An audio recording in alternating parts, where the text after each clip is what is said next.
Thank you for staying with us. As the security crisis in northern Nigeria worsens, suggestions are flying about on how best to tackle it.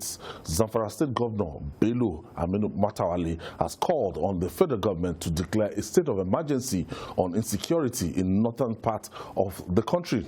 Governor Matawalle says the recent attack on the headquarters of the Nigerian Defense Academy, NDA, Kaduna, is another setback for the quest for peace in the country. Babajide, a state of emergency, as recommended in some states in the north, as recommended by Bello Matawalle. I don't know. The kind of state of emergency that he envisages is not known to our law. It's not known to our laws.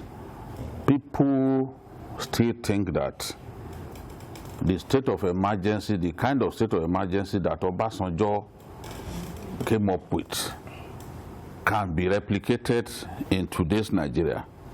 Nobody will impose that kind of state of emergency because Obasanjo, at the height of impunity, imposed state of emergencies based on a law that no longer exists. Whereby once the state of emergency is in place, all elective positions are deemed to be suspended. The governor goes on suspension, and then the president will bring the sole administrator. It is not known to Nigerian law. Like what happened in Ekiti? It was challenged. Plateau states. It was challenged, and once it was challenged, nobody can come up with that kind of state of emergency anymore. Goodluck Jonathan could not do that. Even at the apogee of the Boko Haram insurgency, he could not come up with that because he knew that it had been challenged and that it was illegal. What Obasanjo did at that time was illegal. Now, the state of emergency that you can do at this time, the best you can get is, okay, 90 days. Arrest without trial for 90 days. You are not bound to to take those people that you have arrested to court. That, you can do that, just 90 days. But all the elective positions, all the organs of government, the House of Assembly, the governor, everyone will keep his place. When Goodluck Jonathan imposed state of emergency in the 3 frontline states, harassed by Boko Haram insurgency, he did not send anyone on suspension. The governors kept their positions. Even when Kashim Shettima, appeared to insult the president, he still kept his position. He didn't do anything to him. So when people talk about this state of emergency, I've had to answer this question many times. Why are we not imposing it? Nobody, President Buhari cannot impose it. Not because he doesn't want to solve the problem, but he knows that that time has gone. It was an antiquated law, that Obasanjo used. So because Obasanjo got away with impunity at that time, it does not mean that a President Buhari will come and do it. Goodluck Jonathan couldn't do it. Even the state of emergency, the limited state of emergency that he imposed, at a point the National Assembly said no, that they were no longer interested, because you must also get the support of the National Assembly. The National Assembly does not support it, you can't do it. So that is the kind of state of emergency that can ensure that this problem is minimized. That is the sort of state of emergency that Matawalle wants. But Matawalle should call his lawyers. Let the lawyers brief him properly and show the Constitution to him that, see, this is what the Constitution says. That kind of state of emergency, nobody will post it now. And the last Supreme Court ruling. Yes, let them say what the position of the law is even there in our Constitution. So it's just a matter of looking at what the law says. Let's not be gripped by negative nostalgia because Obasanjo did it back then. It was illegal. It was, in fact, Obasanjo committed an impeachable offense by imposing a state of emergency in the way he did, and no one would do it after him, because they now know. In both Plateau and Ekiti states. Yes, because they now know that, look, it was illegal. Now, looking at what could compel Matawalle to have made this statement, this should be born out of frustration. He has seen a state that is almost ungovernable again, as in what is grappling with. Just like his predecessor. Yes, like he is the chief security officer of Zamfara State, but he's the one that established it and told us that he's grappling with, battling with over 30,000 bandits in Zamfara alone. Just imagine, I don't know, maybe the number of policemen in Zamfara alone is up to 30,000. All the armed forces, they are not up to that. Well, the interesting thing is that Section 305C and D of the Constitution says that the president can take extraordinary measures, to contain certain challenges like that. You saw what happened in respect of COVID-19, But the thing is, it doesn't outline what are these extraordinary measures. Will you remove elected officers? Will you do this? Will you do that?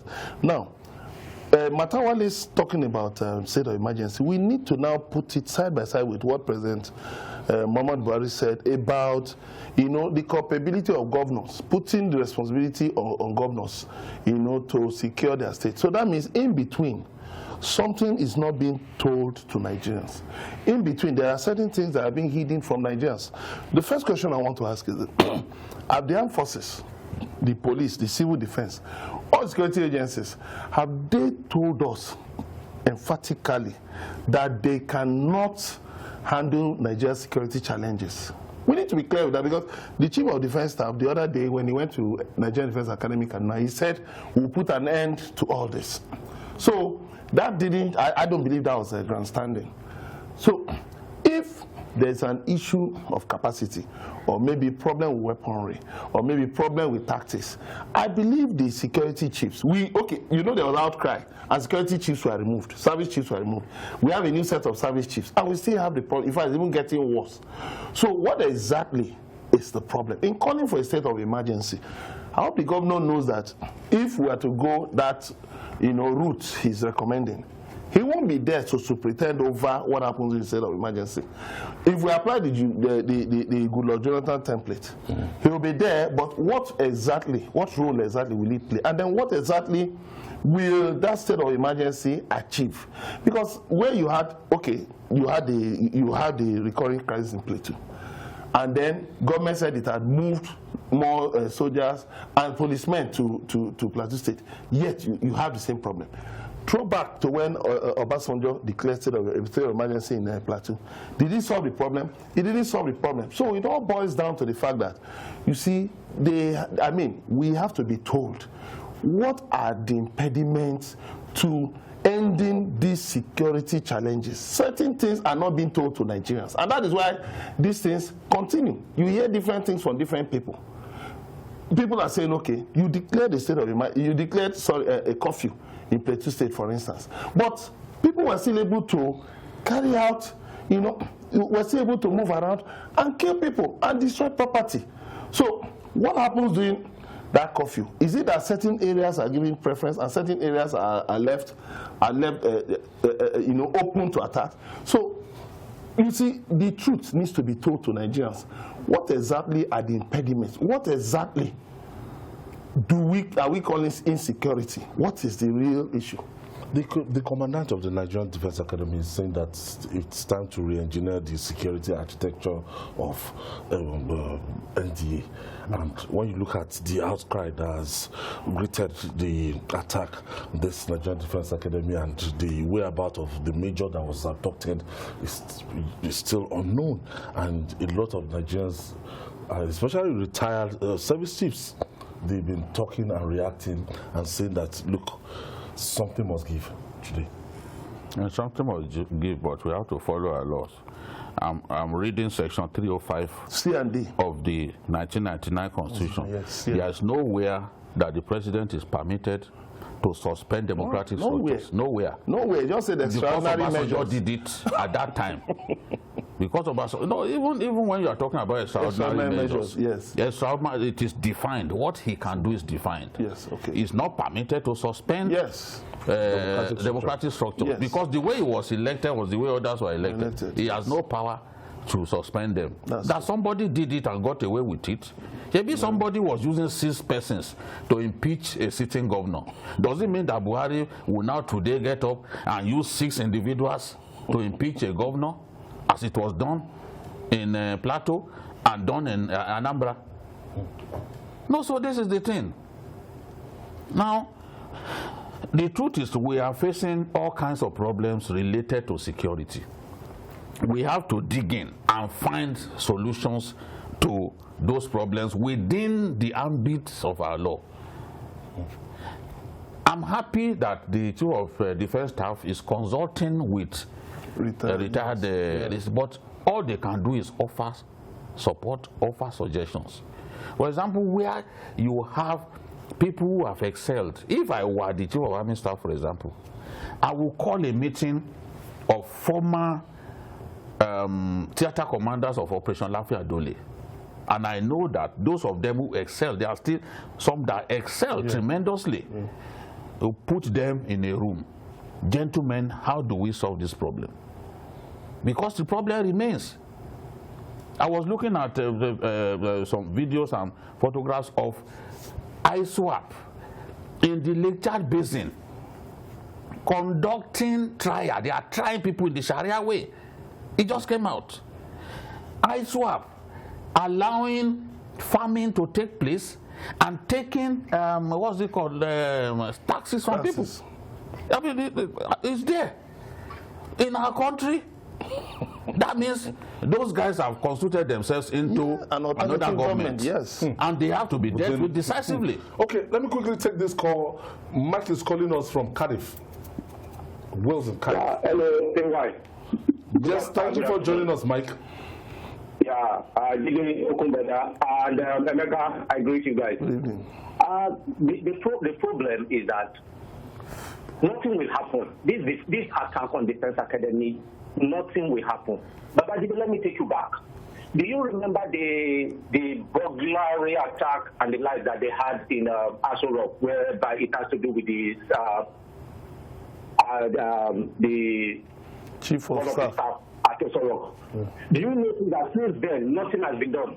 Nobody was arrested, nobody was sacked, heads did not roll. Even this one that happened at the Defense Academy, before you know that something will happen, heads should have been rolling. But nothing will still happen. That is just it. It's so painful we found ourselves here. As they say it on the street, we've always had one chance. Thank you. Thank you. Thank you for your contribution. And Emeka, now they are saying that when we have this situation and they expect the military, if you look at the press statement of Mr. President yesterday, now is the time that, well, if this thing is coming directly at us, now is the time to now show our fangs. Now is the time to now show that, look, we are really up to the task. The battle has been taken to us. If you look at the president's statements, you know, in the last few months, it has been the same tone. Now is the time. We will not disappoint Nigerians. We will overcome security challenges. We will defeat criminals. We will defeat criminality. Can you give us a timeline? All these things are just being said into the open air. There are no timelines. There must be a timeline. Okay, we will put an end to insecurity in so and so area within such and such a period. Of course, if you recall, Jonathan, when we were to have the 2015 elections, you know, he saw that Boko Haram was going to be a major impediment. What did he do? INEC, you know, was asked to postpone the election by 6 weeks. INEC postponed the election by 6 weeks. And within that 6 weeks, Jonathan applied, you know, he applied decisive measures and cleared many areas of Boko Haram. So I believe, give us a timeline. If it's going to be 2 weeks, in 2 weeks, or 3 weeks, or 6 weeks, or 6 months, let it be definite. We are tired of these open-ended statements. And then again, statements coming out of the presidency, you know, at times are at variance with what we hear from security agencies.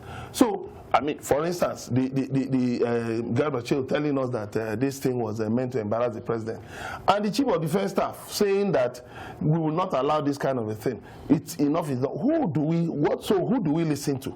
I think we need to hear more from the security agencies from the military security agencies. What are they doing?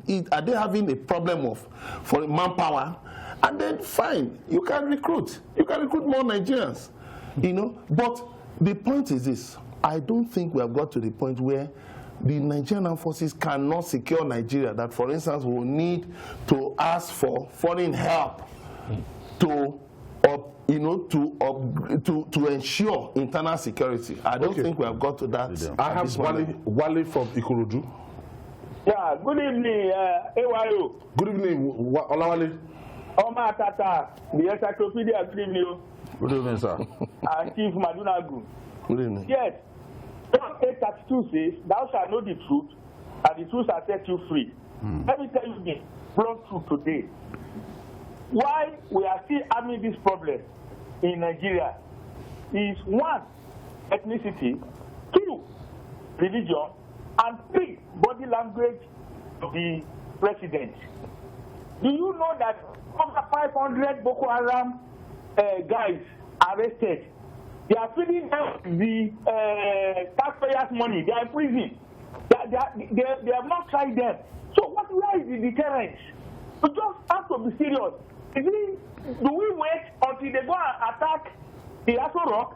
These people do their due diligence. They do surveillance.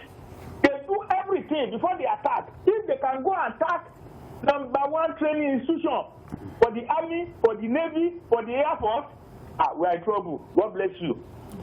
Thank you, Wale.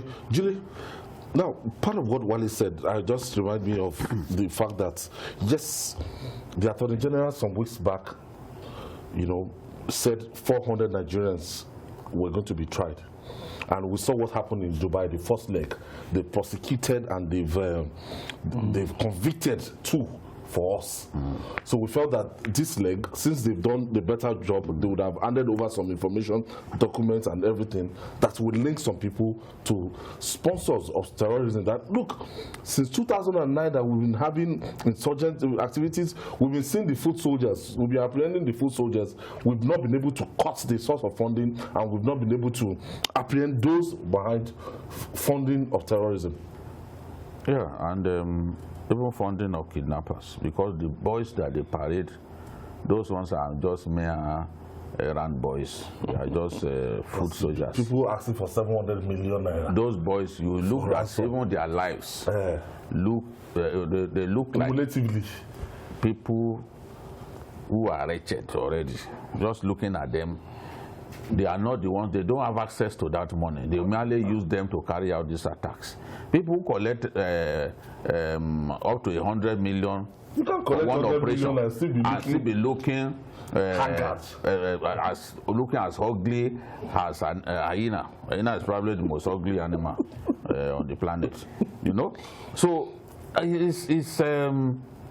we have not done well enough to apprehend the sponsors of this violence on our country, whether they are bandits or Boko Haram insurgents. They have patrons. They have people who bankroll their efforts. Where are they? And where a government announces that it has arrested, what Nigerians want to see is let the wheel of justice begin to grind.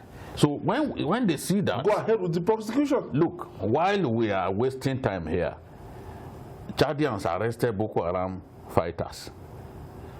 They convicted them, and they were killed by firing squad. Executed, yeah, about 22 of them also. They were firing squad. They have no patience. They have no time for smell like us. They took their lives. They don't deserve to live.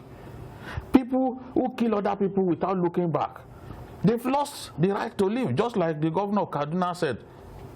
And now they've gone after and made the state literally ungovernable now. So, but it doesn't matter. That is the truth. And I stand by Erufai on this matter, that bandits have lost the right to live. If you can push people to go and sell all their houses, Everything that they labored for in their lives, you cause them to sell just to have their children back. Then you have lost the right to live. And we have laws. But do we apply our laws sufficiently? The answer is no. It is in our country that people will know that, look, this is the implication of doing this and doing that. But they will still go ahead and do it because they feel that, look, the long arm of the law will not catch up with them. We have to begin to do things the right way. Enemies of our country, we need to deal decisively with them. Look at the nonsense going on in Jos. People are killing each other like ram.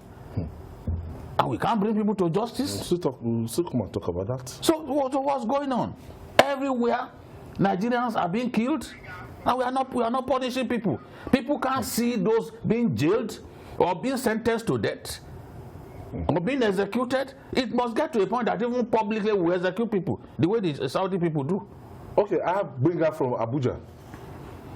Yes, Ayo, good evening. Good evening, Benga. Jide, good evening, and the other guests. I agree to sir. Good evening. Yes, the statement of the Zamfara State Governor, I don't think he meant a total emergency whereby all the institutions of democracy be suspended. I'm thinking that he's talking about call for state of emergency on security, where all priority resources, everything be put on security in the Northwest. Then my question is that, does he need to say that when it happened in the Southwest, the governor of Southwest did not wait for anybody. They put up a Amotekun. Even though it took them some time. Now we have stemmed down this criminality in the Southwest. These are criminals. Forget about the tribe, anything attached to it. They have a range of forests where they're inhabiting. Why can't the northern governor kill the military, do something, announce ultimatum, so they leave every forest, just like the what Emma in Taraba did. Anybody that remained in the forest for that period, let the Air Force level it, no matter the casualty. I mean, they have the number. Why can't they employ people to occupy that forest as rangers and turn it to a farm village to create jobs for people?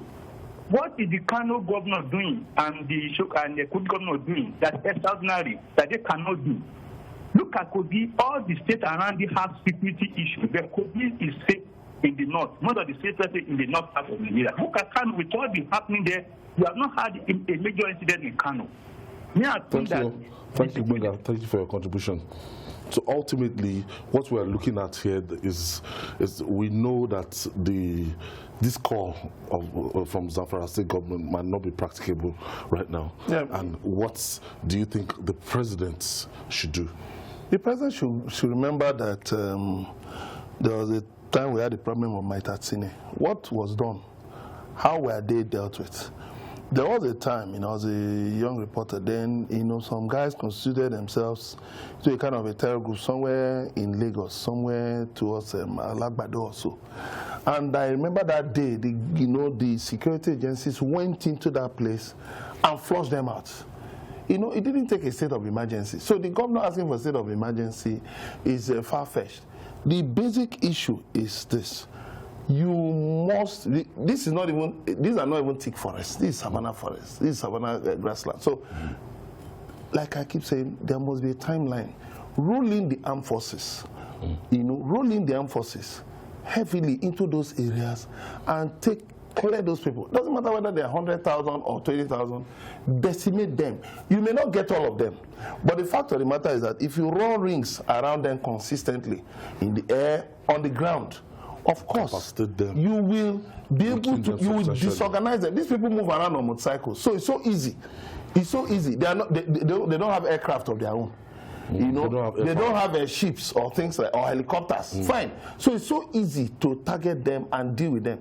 And then again, take note of the fact that if people can be collecting taxes from Nigerians, can be putting Nigerians on trial, that's an alternative government. So you declare war on them. If Matawalle cannot call for a state of emergency, if it's not in tandem with the 1999 Constitution, what can President Buhari do? You see, still talking about the state of emergency.